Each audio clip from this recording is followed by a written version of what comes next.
بسم اللہ الرحمن الرحیم۔ السلام علیکم ورحمۃ اللہ وبرکاتہ۔ ناظرین، دفاع صحابہ سیریز میں ایک مرتبہ پھر ہم آپ کو خوش آمدید کہتے ہیں۔ جیسا کہ آپ جانتے ہیں، ہم اپنی اس سیریز کے اندر صحابہ اکرام کے فضائل و مناقب اور اسلام نے جو ان کا مقام و مرتبہ بیان کیا ہے وہ جاننے کی کوشش کرتے ہیں۔ حسب روایت آج بھی ہمارے ساتھ موجود ہیں جناب فضیلت الشیخ فؤاد بھٹوی حافظہ اللہ تعالی، جن کے ہم بہت مشکور و ممنون ہیں کہ انہوں نے آج بھی ہمارے لیے اپنا قیمتی وقت نکالا۔ چلتے ہیں ان کی جانب۔ شیخ، کیسے مزاج ہیں آپ کے؟ الحمدللہ، اللہ کا شکر ہے۔ آپ کیسے؟ الحمدللہ، حیاک اللہ، بارک اللہ۔ ناظرین اکرام، آج ہم اس پروگرام کے اندر شیخ صاحب سے یہ جاننے کی کوشش کریں گے کہ حضرت عمر بن خطاب رضی اللہ تعالی عنہ کے اسلام لانے سے مسلمانوں کو کتنا فائدہ ہوا، اور اس سے پہلے جو اسلام کی حالت تھی وہ کیا تھی، اور ان کے آنے سے اسلام کی حالت کیسی ہوئی، اور ان کی جو شخصیت تھی وہ کیسی تھی۔ قرآن و سنت کی روشنی میں ہم یہ جاننے کی کوشش کریں گے۔ شیخ صاحب، سب سے پہلے تو آپ یہ بتا دیجئے کہ اسلام کو حضرت عمر بن خطاب رضی اللہ تعالیٰ عنہ کے اسلام لانے کا کس قدر فائدہ ہوا؟ جی، بہت شکریہ۔ الحمدللہ رب العالمین والصلاة والسلام علی اشرف الانبیاء والمرسلین نبینا محمد وعلی آلہ واصحابہ اجمعین، اما بعد۔ سیدنا امیر المومنین عمر بن الخطاب رضی اللہ تعالی عنہ سبقت لے جانے والے صحابہ اکرام میں ان کا شمار ہوتا ہے کہ جو آغاز اسلام میں مسلمان ہوئے، اور عمر رضی اللہ تعالی عنہ کے اسلام لانے سے پہلے مسلمان جو ہے وہ اسلام میں داخل ہوتے تھے، لیکن خفیہ طریقے سے، اور اعلانیہ طور پہ سب سے پہلے اہل مکہ کے سامنے کلمہ توحید کا جو ہے وہ علم بلند کرنے والے، اور اسلام کا علم بلند کرنے والے، اور اللہ تعالیٰ کے کلمے کو بلند کرنے والے عمر بن خطاب رضی اللہ تعالیٰ عنہ ہے، جن کے اسلام لانے سے اسلام کو عزت، اسلام کو غلبہ اور دیگر مسلمانوں کو حوصلہ ملا۔ جب حضرت عمر رضی اللہ تعالیٰ عنہ نے اہل مکہ کے سامنے اعلان کیا اپنے اسلام لانے کا، مسلمان ہونے کا، تو اس سے دیگر جو مسلمان تھے ان کو حوصلہ ملا، اور اس کے بعد پھر بہت سارے لوگ جو ہے وہ اعلانیہ طور پہ اسلام میں داخل ہوئے۔ اور عمر رضی اللہ تعالیٰ عنہ کا مسلمان ہونا یہ اسلام کی آپ سمجھ لیں پہلی فتح تھی، اور یہ جو مسلمان اس وقت اذیتوں میں تھے، مصائب اور مشکلات میں تھے، ان کے لیے ایک طرح کی یہ فراخی اور ایک طرح کی آپ سمجھ لیں کہ یہ آسانی تھی۔ جیسا کہ حضرت عبداللہ ابن مسعود رضی اللہ تعالیٰ عنہ سے امام ابن سعد رحمہ اللہ تعالیٰ نے الطبقات الکبریٰ کے اندر نقل کیا ہے کہ وہ فرماتے ہیں، ان کان اسلام عمر لفتحا وہجرتہ لنصرا وامارتہ رحمتا واللہ ما استطعنا ان نصلی بالبیت حتی اسلم، کہ عمر رضی اللہ تعالیٰ عنہ کا جو اسلام لانا ہے یہ فتح تھی، اور اسی طرح ان کا ہجرت کرنا یہ نصرت تھی، اور ان کی جو خلافت ہے، ان کی جو امارت ہے، یہ رحمت تھی مسلمانوں کے لیے، اہل اسلام اور مومنوں کے لیے۔ اور حضرت عبداللہ ابن مسعود رضی اللہ تعالیٰ عنہ فرماتے ہیں کہ اللہ کی قسم، ہم تو بیت اللہ کے اندر نماز پڑھنے کی بھی استطاعت نہیں رکھتے تھے، مگر جب مسلمان ہو گئے عمر رضی اللہ تعالیٰ عنہ تو ہم نے بیت اللہ کے اندر نماز پڑھی۔ ابن سعد رحمہ اللہ تعالیٰ نے ان کے قول کو طبقات کے اندر نقل کیا ہے، اور امام حیثمی رحمہ اللہ تعالیٰ نے کہا ہے کہ اس کے رجال جو ہیں وہ ثقات ہیں۔ اسی طرح حضرت عبداللہ ابن عباس رضی اللہ تعالیٰ عنہما سے بھی مروی ہے، وہ بیان کرتے ہیں کہ اول من جہر بالاسلام عمر رضی اللہ تعالیٰ عنہ، کہ سب سے پہلے جس نے اعلانیہ طور پہ اسلام قبول کیا اور اعلان کیا اسلام کی قبول کرنے کا، وہ عمر بن خطاب رضی اللہ تعالیٰ عنہ ہیں۔ اور عمر رضی اللہ تعالیٰ عنہ بعثت کے وقت مسلمانوں پہ اور اسلام پہ سخت تھے، لیکن جب مسلمان ہو گئے تو اس وقت ان کا اسلام لانا یہ مسلمانوں کے لیے فتح اور جو ہے وہ فائدہ مند جو ہے وہ ثابت ہوا رضی اللہ تعالیٰ عنہ۔ یہ تو عمر رضی اللہ تعالیٰ عنہ کے اسلام لانے سے جو مسلمانوں کو آغاز میں فائدہ ہوا، جیسے میں نے ذکر کیا کہ اسلام کی ایک طرح کی یہ فتح تھی، اور بلکہ سب سے پہلی فتح یہی تھی کہ اہل مکہ میں اور جو قریش مکہ میں جو سردار تھے ان میں سے ایک شخص جو ہے مسلمان ہو گیا۔ اور آپ اندازہ لگائیں کہ جب کسی قوم کے اندر کوئی بڑا آدمی مسلمان ہوتا ہے تو وہ خالی اکیلا مسلمان نہیں ہوتا، اس کے ساتھ دیگر جو لوگ ہوتے ہیں ان کو بھی حوصلہ ملتا ہے، اور اس کے ساتھ دیگر لوگ بھی بہت سارے مسلمان ہوتے ہیں۔ تو عمر رضی اللہ تعالیٰ عنہ قریش مکہ جو تھے ان کے سرداروں میں ان کا جو ہے وہ شمار ہوتا تھا. یعنی جو ایسے افراد تھے جنہوں نے پہلے خود اسلام کے اوپر باقاعدہ گھیرا تنگ کیا ہوا تھا. بالکل، یعنی سختی کرنے والوں میں سے تھے مسلمانوں پر، اور جو ہے وہ اہل اسلام پہ سختی کرنے والوں میں سے. آپ اندازہ کریں جو سختی کرنے والے اگر وہ مسلمان ہو جائیں اور پھر انہی سرداروں کے خلاف کھڑے اور پھر انہی کے خلاف کھڑے ہو جائیں تو ان کو بھی پریشانی لاحق ہو جاتی ہے، اور جو مسلمان ہیں ان کو تو مسئلہ ملنا ہی ملنا تھا. تو اس وجہ سے مسلمانوں کو جو ہے وہ، بلکہ عبداللہ ابن مسعود رضی اللہ تعالیٰ عنہ سے مشہور ان کا قول ہے، وہ فرماتے ہیں کہ عمر کے اسلام لانے کے بعد ہم عزت میں رہے ہیں، ہمیں اللہ تعالیٰ نے عزت دی. یعنی اسلام کو، مسلمانوں کو اللہ نے، جب تک عمر زندہ رہے ہیں مسلمانوں کو عزت ملی ہے. اور آپ جانتے ہیں کہ عمر رضی اللہ تعالیٰ عنہ کو آغاز اسلام میں تو یعنی اسلام کے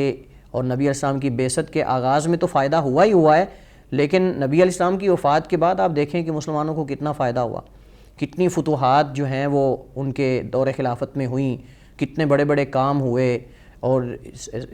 سنہ ہجری کا آغاز ہوا، اس کے بعد قادسیہ، یرموک، اور یہ کتنے علاقے جو ہیں وہ عراق اور شام کے یہ فتح ہوئے، اور یہ اسلام کو فائدہ ہی ہوا ہے. یعنی فتوحات کا سلسلہ وسیع ہوا، اور جو ہے وہ اسلام بہت دور تک پھیل گیا، مسلمانوں کی تعداد بڑی، اسلام کو مزید قوت اور غلبہ ملا،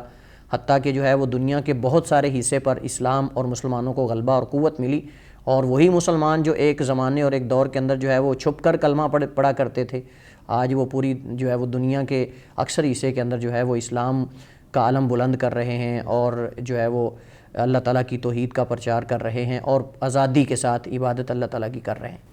اسلام کو تو فائدہ ہوا ہی ہے، اسلام کے ساتھ ساتھ جو دیگر ممالک ہیں غیر مسلم، وہ بھی باقاعدہ حضرت عمر رضی اللہ عنہ جو قانون و ضوابط تھے ان سے فائدہ اٹھا رہے ہیں. عمر رضی اللہ تعالیٰ عنہ کے جو قوانین انہوں نے بنائے، انہوں نے جو ایک حکومت کے اندر ایک نظام بنایا ہے حکومت کرنے کا، خلافت کا، اس سے دیگر لوگ بھی فائدہ اٹھاتے ہیں، جیسے انشاءاللہ ہم اس پہ بات کریں گے. ہم شیخ صاحب، حضرت عمر بن خطاب رضی اللہ تعالیٰ عنہ کو جو الفاروق کا لقب ملا ہے، یہ کس نے دیا ہے؟ کیا رسول اللہ صلی اللہ علیہ وسلم نے دیا ہے، اور اس کی وجہ کیا ہے؟ دیکھیے، عمر رضی اللہ تعالیٰ عنہ کو جو الفاروق کا لقب دیا گیا ہے، اس کے بارے میں مختلف علماء کی آراء ہیں. بعض کہتے ہیں کہ صحابہ کرام کے ہاں یہ، جیسے ابو بکر رضی اللہ تعالیٰ عنہ صدیق سے معروف تھے، ایسے عمر رضی اللہ تعالیٰ عنہ فاروق سے. بعض نے کہا کہ بعد میں علماء نے ان کو یہ لقب دیا ہے. لیکن صحیح بات یہ ہے کہ جیسا کہ امام ابن سعد رحمہ اللہ تعالیٰ نے الطبقات الکبریٰ کے اندر عائشہ رضی اللہ تعالیٰ عنہ سے سوال کیا گیا کہ من سم الفاروق، کہ حضرت عمر رضی اللہ تعالیٰ عنہ کا نام الفاروق کس نے رکھا ہے؟ تو انہوں نے کہا النبی صلی اللہ علیہ وسلم، نبی علیہ السلام نے حضرت عمر رضی اللہ تعالیٰ عنہ کا لقب جو ہے یہ الفاروق رکھا ہے. اور رہی بات یہ کہ عمر رضی اللہ تعالیٰ عنہ کو فاروق کیوں کہا جاتا ہے، تو ان کو فاروق اس وجہ سے اللہ کے نبی علیہ السلام نے یہ لقب دیا چونکہ ان کے اسلام لانے سے مسلمانوں کو غلبہ ملا، قوت ملی. اور اسی طرح عمر رضی اللہ تعالیٰ عنہ کی اللہ تعالیٰ نے ان کے دل اور زبان پر اللہ تعالیٰ نے حق کو جاری کر دیا. اور یہ عمر رضی اللہ تعالیٰ عنہ اللہ تعالیٰ کی طرف سے ملہم ہیں، جن کو اللہ تعالیٰ الہام کرتا ہے، نبی تو نہیں لیکن ملہم ہے. نبی علیہ السلام نے فرمایا کہ ہر امت کے اندر ایک جو ہے وہ محدث ہوتا ہے جس کی طرف اللہ تعالیٰ الہام کرتا ہے، تو میری امت کے ملہم جو ہیں عمر بن خطاب رضی اللہ تعالیٰ عنہ ہیں. تو اللہ تعالیٰ نے ان کی زبان پر حق جاری کیا، ان کے دل پر حق جاری کیا، اور ان کے اسلام لانے سے مسلمانوں کو غلبہ ملا، اور اسلام بالکل جو ہے وہ نمایاں ہو کر لوگوں کے سامنے آیا، اور جو ہے وہ مسلمانوں کو قوت ملی اور ایک جرت ان کے اندر پیدا ہوئی. تو یہ ان چیزوں کی وجہ سے جو ہے وہ عمر رضی اللہ تعالیٰ عنہ کو اللہ کے نبی نے الفاروق کا لقب دیا، جیسا کہ امام ابن سعد رحمہ اللہ تعالیٰ نے حضرت عائشہ رضی اللہ تعالیٰ عنہ سے اپنی سند کے ساتھ یہ قول ان کا نقل کیا ہے. شیخ صاحب، حضرت عمر فاروق رضی اللہ تعالیٰ عنہ کے بارے میں جو قرآن و حدیث کے اندر ان کے فضائل و مناقب بیان کیے گئے ہیں، آپ ان میں سے چند ایک ناظرین کے سامنے بیان کر دیجئے. عمر رضی اللہ تعالیٰ عنہ کے جو فضائل اور مناقب ہیں احادیث کے اندر بکثرت موجود ہیں، صحابہ کرام کے اقوال کے اندر بکثرت موجود ہیں، سلف صالحین کے آثار میں، ان کے اقوال میں بکثرت عمر رضی اللہ تعالیٰ عنہ، بلکہ اہل اسلام کے ہاں تو عمر رضی اللہ تعالیٰ عنہ کے فضائل اور مناقب ہیں ہی حدیث کے اندر، صحابہ کے اقوال میں، ائمہ اور سلف صالحین کے اقوال میں، لیکن غیر مسلموں نے بھی ان کی تعریف کی ہے، اور انہوں نے بھی ان پر لکھا ہے، اور ان کی حالات زندگی پر اور ان کے فضائل اور مناقب پر. جہاں نبی علیہ السلام کے بارے میں لکھا ہے، وہاں عمر رضی اللہ تعالیٰ عنہ کے بارے میں بھی غیر مسلم لوگوں نے، کفار نے بھی جو ہے وہ لکھا ہے. عمر رضی اللہ تعالیٰ عنہ، اگر یہ کہا جائے کہ نبی کریم علیہ السلام کے بعد اور ابو بکر کے بعد اس امت کے سید ہیں، اللہ اکبر۔ اس امت کے سید ہیں اور جو ہے وہ افضل ترین ہیں ابو بکر کے بعد بالاتفاق تمام اہل سنہ کے ہاں ابو بکر رضی اللہ تعالی عنہ، حتیٰ کہ اہل بیت کے ہاں بھی، جن میں سر فہرست حضرت علی بن ابی طالب امیر المومنین رضی اللہ تعالی عنہ، حسن، حسین، محمد ابن الحنفیہ، جتنے بھی اہل بیت کے جو لوگ ہیں علیہ رضوان اللہ علیہم اجمعین، ان سب کے ہاں بھی امیر المومنین حضرت عمر بن خطاب رضی اللہ تعالی عنہ جو ہیں ابو بکر کے بعد یہ سید ہیں، اور یہ اس امت کے سردار اور افضل ترین ہیں، اور امیر المومنین خلیفۃ المسلمین ابو بکر کے بعد حضرت عمر رضی اللہ تعالیٰ عنہ، اور وہ خلیفہ ہیں جس پر پوری امت کا اتفاق ہے، تمام اہل سنہ کا، تمام صحابہ نے جن کی خلافت پر جو ہے وہ اتفاق کیا ہے بلا نزاع اور بلا جو ہے وہ کسی اختلاف کے۔ عمر رضی اللہ تعالیٰ عنہ وہ صحابی ہیں کہ جن کو بدری ہونے کا شرف حاصل ہے، جن کو اہل بیت رضوان میں سے ہونے کا شرف حاصل ہے۔ نبی کریم علیہ الصلوۃ والسلام کے ساتھ بدر سے لے کر آپ کے آخری زندگی کی جنگ تک جو ہے جتنے بھی اللہ کے نبی نے غزوات کیے ہیں، ان میں حضرت عمر رضی اللہ تعالیٰ عنہ اللہ کے نبی کے ساتھ جو ہے پیش رہے ہیں اور شرکت کی ہے، بلکہ مورخین نے لکھا ہے کہ کوئی بھی غزوہ جو اللہ کے نبی نے کیا ہو اس میں عمر رضی اللہ تعالیٰ عنہ نے شرکت کی ہے، اس سے محروم نہیں ہوئے۔ یعنی تمام غزوات میں، جیسے ہم نے ابو بکر رضی اللہ تعالیٰ عنہ کے بارے میں ذکر کیا کہ وہ اللہ کے نبی علیہ الصلوۃ والسلام کے سفر اور حضر کے ساتھی تھے، اور اللہ کے نبی علیہ الصلوۃ والسلام یہ اکثر فرمایا کرتے تھے، جیسے حضرت علی رضی اللہ تعالیٰ عنہ کے طریق سے ہم نے نقل کیا تھا، ان کے بقول کہ حضرت علی فرمایا کرتے تھے کہ میں اکثر اللہ کے نبی سے سنا کرتا تھا آپ کی زبان مبارک سے کہ آپ فرمایا کرتے تھے میں داخل ہوا، میں اور ابو بکر و عمر داخل ہوئے، میں ابو بکر و عمر نکلے، اور جو ہے وہ میں اور ابو بکر گئے، میں اور ابو بکر و عمر جو ہے ہم گئے۔ اللہ کے نبی صلی اللہ علیہ وسلم اکثر یہ بیان کیا کرتے تھے۔ تو عمر رضی اللہ تعالیٰ عنہ نبی علیہ الصلوۃ والسلام کے بھی سفر اور حضر کے ساتھی ہیں، آپ صلی اللہ علیہ وسلم کے ساتھ تمام غزوات میں شریک ہونے والے ہیں، اور عمر رضی اللہ تعالیٰ عنہ کے فضائل میں بہت ساری احادیث ہیں، لیکن یہاں ناظرین کے سامنے چند ایک احادیث جو ہے وہ ہم رکھتے ہیں۔ سب سے پہلے تو بخاری مسلم کی متفق علیہ حدیث ہے، حضرت جابر بن عبداللہ رضی اللہ تعالیٰ عنہما اس حدیث کے راوی ہیں، جس میں وہ نبی علیہ الصلوۃ والسلام کے معراج کا ذکر کرتے ہیں کہ اللہ کے نبی علیہ الصلوۃ والسلام جب معراج پہ گئے آسمانوں میں، آپ نے جنت کو دیکھا، جہنم کو دیکھا۔ اللہ کے نبی علیہ الصلوۃ والسلام فرماتے ہیں کہ میں نے وہاں جنت کے اندر جو ہے وہ ایک محل دیکھا جہاں آپ نے حضرت بلال رضی اللہ تعالیٰ عنہ کے قدموں کی آہٹ جو ہے وہ سنی، اور وہاں اللہ کے نبی علیہ الصلوۃ والسلام فرماتے ہیں کہ میں نے ایک محل دیکھا، اور اس محل کے باہر جو ہے میں نے ایک عورت کو دیکھا، اور میں نے اس گھر کے اندر داخل ہونے کی کوشش کی، یعنی میں ارادہ میرا دل کیا کہ میں گھر کے اندر داخل ہوں، لیکن اس وقت جو ہے عمر کی غیرت کی وجہ سے میں گھر کے اندر داخل نہیں ہوا۔ حضرت عمر رضی اللہ تعالیٰ عنہ کو جب اللہ کے نبی نے یہ بیان کیا کہ میں نے جنت کے اندر تیرا محل دیکھا ہے، تو عمر رضی اللہ تعالیٰ عنہ جو ہے وہ رونے لگ گئے اور فرمانے لگے بی ابی و امی یا رسول اللہ علیہ کا آغارو، اللہ کے رسول کیا میں آپ پر جو ہے وہ غیرت کروں؟ یعنی آپ اس گھر میں داخل ہو جاتے اور آپ دیکھتے۔ محدثین نے لکھا ہے کہ عمر رضی اللہ تعالیٰ عنہ کے جو رونے کی وجہ تھی، یا تو خوشی کے آنسو تھے، یعنی خوشی کی شدت کی وجہ سے ان کو رونا آ گیا، یا پھر اس وجہ سے تھا کہ